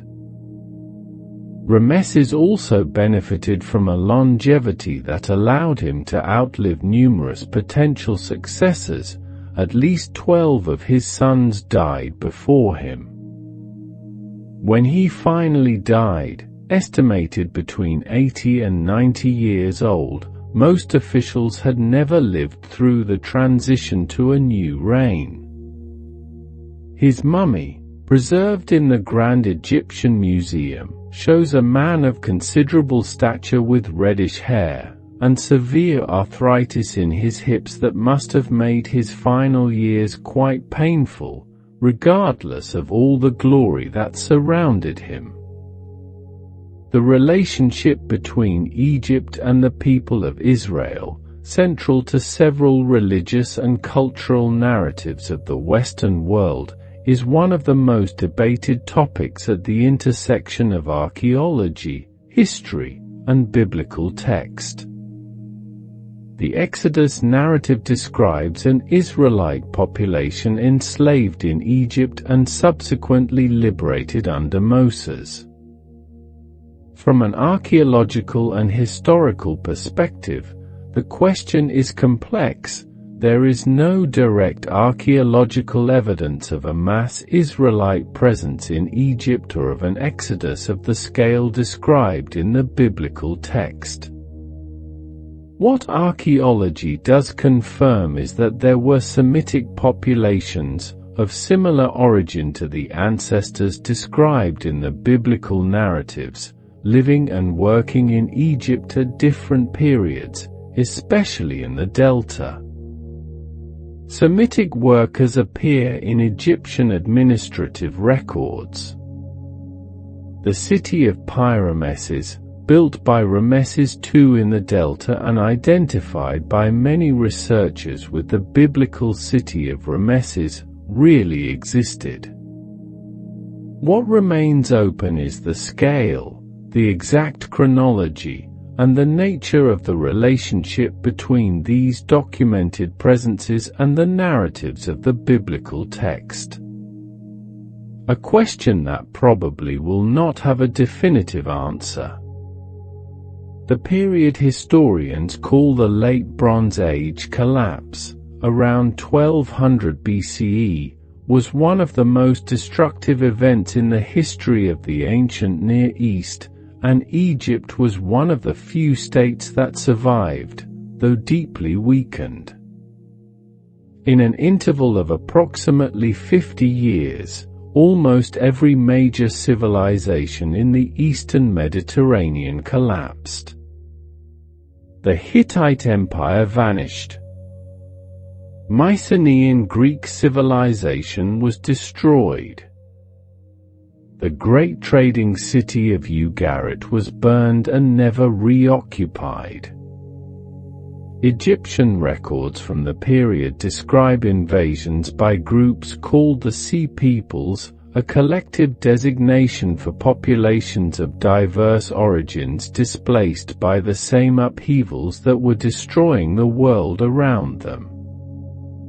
Ramesses III managed to repel two major invasions, battles recorded on the walls of his temple at Medinet Habu, but the cost was enormous. The new kingdom entered progressive decline after these events, with weakening of central power, growing influence of the clergy, and political fragmentation. The Egypt that emerged from the Bronze Age collapse was recognizably the same, but irrecoverably different from what it had been.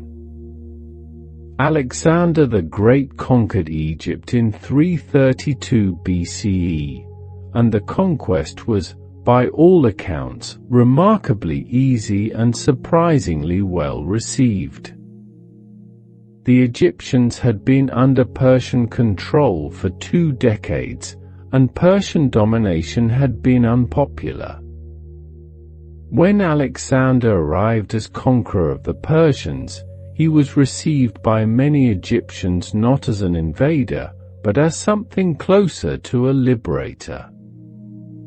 He visited the main sanctuaries, made offerings to the Egyptian gods, and traveled to the oracle of Amun at the oasis of Siwa, where the oracle recognized him as the son of Amun.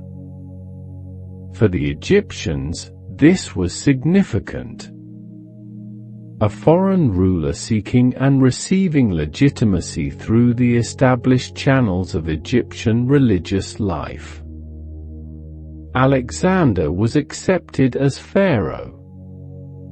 The dynasty that ruled Egypt after his death, the Ptolemies, reigned for approximately 3 centuries, adopted Egyptian royal forms entirely, built temples in the Egyptian style, supported the local priesthood, and presided over the greatest concentration of human knowledge ever assembled in a single place, the Library of Alexandria. The library was founded with the explicit intention of collecting all the books in the known world. Ships entering Alexandria's harbor were searched, and any written works found were confiscated and copied. At its height, the library may have contained between 400,000 and 700,000 scrolls. What happened to it was not a single catastrophic fire, but a gradual decline over centuries, reduced funding, political instability, damage from various conflicts, and the natural decay of papyrus. The library didn't end in fire. It faded over centuries into silence. The last queen of the Ptolemaic dynasty, Cleopatra VII, is one of the most famous women in history, and also one of the most misrepresented. The popular image of Cleopatra as a seductress of supernatural beauty owes more to Roman propaganda, Shakespeare's dramaturgy, and centuries of romanticization than to contemporary sources. What those sources consistently describe is extraordinary intelligence. Cleopatra was the first of the Ptolemaic dynasty to learn Egyptian, after nearly 3 centuries of Greek-speaking rule. She spoke Greek, Ethiopian, Arabic, Hebrew, and several other languages. Cleopatra was also a political ruler of considerable skill, who navigated the extraordinarily dangerous currents of late Republican Roman politics with a competence that allowed her to maintain Egypt as an independent kingdom for 2 decades. Her alliances with Julius Caesar and then with Mark Antony were not primarily romantic, they were survival strategy for a smaller state facing an expanding power. When that strategy finally failed, she chose death over the humiliation of being displayed as a trophy in a Roman triumph. With her, died not just a queen, but the last expression of a political tradition 3,000 years old. The decline of ancient Egypt was not a single dramatic event, it was a long, irregular process punctuated by partial recoveries that make it difficult to identify a precise moment when the civilization ended. The Third Intermediate Period, beginning around 1070 BCE with the end of the New Kingdom, is often described as the beginning of the terminal decline. Power fragmented, pharaohs governed in the north while the high priests of Amun effectively controlled the south. Libyan dynasties assumed the throne. The Nubians conquered the entire country. The Assyrians invaded and sacked Thebes in 663 BCE. And yet through all of this, Egypt continued producing art, building temples, and maintaining its religious traditions. the Egyptian civilization had extraordinary cultural resilience, capable of absorbing conquerors, adapting to new political situations, and remaining recognizably Egyptian even when governed by foreigners.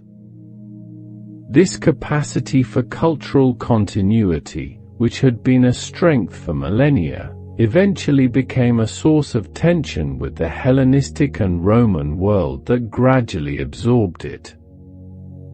One of the greatest unsolved mysteries of ancient Egypt may lie behind the walls of the most famous tomb in the world. In 2015, archaeologist Nicholas Reeves proposed, based on radar analysis of the walls of Tutankhamun's tomb, that there were sealed chambers behind the decorated walls, and that one of them might contain the tomb of Nefertiti, the great royal wife of Akhenaten. Subsequent investigations with more advanced technology produced contradictory results. Some researchers found evidence of chambers. Others found nothing conclusive. The question remains open, and the possibility that an intact tomb of one of the most fascinating figures of ancient Egypt might be hidden behind the walls of the most famous tomb in the world is sufficiently exciting to keep the debate alive. The Valley of the Kings, studied for more than a century, may still hold its greatest secret, waiting for the right question, or the right instrument, to finally reveal it. The process of deciphering hieroglyphs opened access to an extraordinary amount of knowledge about ancient Egypt, but also revealed something unexpected, that there were aspects of Egyptian civilization that simply cannot be recovered, regardless of how many texts we can read. The exact pronunciation of ancient Egyptian, for example, is irrecoverably lost.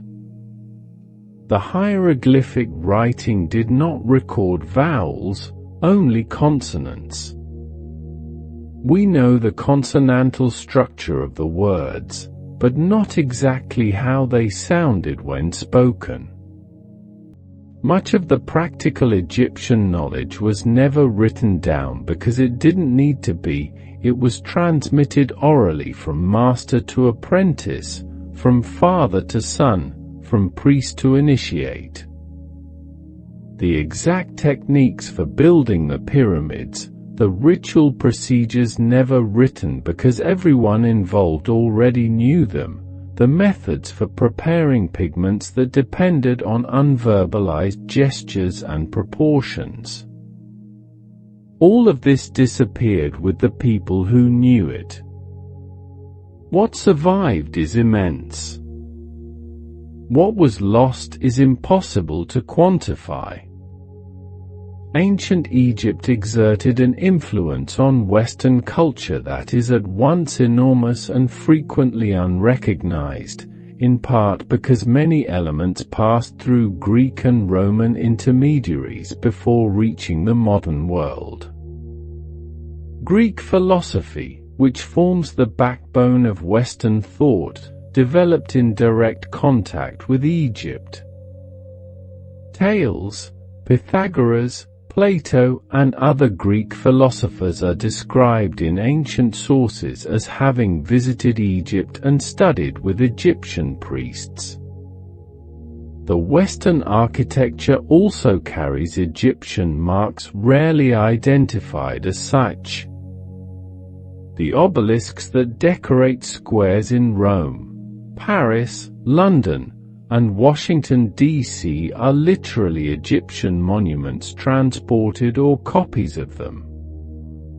The neoclassical style that dominated European and American architecture in the 18th and 19th centuries mixed Greek, Roman, and Egyptian influences in proportions that the architects themselves did not always clearly distinguish. the fascination with Egypt that exploded in Europe after Napoleon's campaign, what historians call Egyptomania, transformed the aesthetic of the continent in ways still visible in cemeteries, public buildings, and decorative objects across the Western world. In 2022, archaeologists announced the discovery of a lost city approximately 3,400 years old near Luxor, called the Lost Golden City of Aten by the press. Dating to the reign of Amenhotep III, it is one of the largest and best-preserved urban settlements ever found in ancient Egypt, with streets, houses, bakeries, and a brick production district intact under the sand. Its discovery was possible because archaeologists were looking for something else, and found the city by chance when they began to excavate. The same pattern repeats in other recent discoveries: tombs found while looking for something else, objects revealed by natural erosion at sites previously considered exhausted, chambers identified by non-invasive imaging technology in monuments studied for a century. Ancient Egypt is not archaeologically exhausted, it is, in many senses, only beginning to be understood with the tools that modern technology makes available. CT scanning of mummies. Ancient DNA analysis. Satellite remote sensing. Ground-penetrating radar. Each new instrument opens windows that traditional excavation could never have accessed. The legacy of ancient Egypt may ultimately not rest in any specific monument, or in any particular archaeological discovery, but in what this civilization reveals about what is possible for human beings. Egypt existed for a period of time so long that it defies comparison with anything modernity has produced. The pyramids were built further back in time from Julius Caesar than Caesar is from us. The hieroglyphs communicated ideas for longer than the interval between the Phoenician alphabet and the present.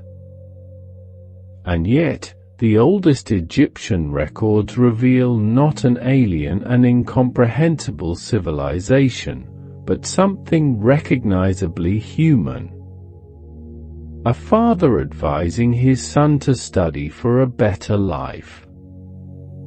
A worker missing work with an unconvincing excuse. A young person writing a poem for the one they love. A woman leaving a letter at her dead husband's tomb asking him please to stop appearing in her dreams. A craftsman drawing a caricature of his boss in his spare time. These voices reach us through 3,000 years of silence. They are not the voices of a dead civilization. They are the voices of people who lived, worked, loved, and died with the same intensity as us, and who built, in that process, something that time could not completely erase. The ancient Egypt ended, but it never completely ceased to exist. And as you drift into a deep, restorative sleep, remember to subscribe, so these stories can continue to find you, night after night. Sleep well, and sweet dreams.